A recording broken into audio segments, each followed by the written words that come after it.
د اړیکو د کمیسیون لومړی لاسته راوړنه وشوه چې مشهور شخصیت هیواد ته راستنیږي.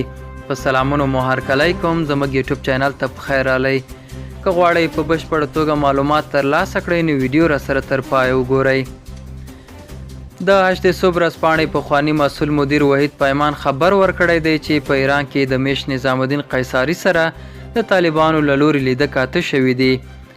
نوموړي ویلي دي چې په دې خبرو کې طالبانو د نظام الدین قیصاري سره توافق کړی دی چې هغه بیرته افغانستان ته راشي او قیصاري هم دا منلې ده. پیمان ویلي چې طالبان غواړي قیصاري د هیواد په شمال کې د دوستم د قوت په له منځه وړو کې وکاروي. دا و زموږ نننۍ چمتو شوی ویډیو. تر بیا ښه وخت، ښې چارې.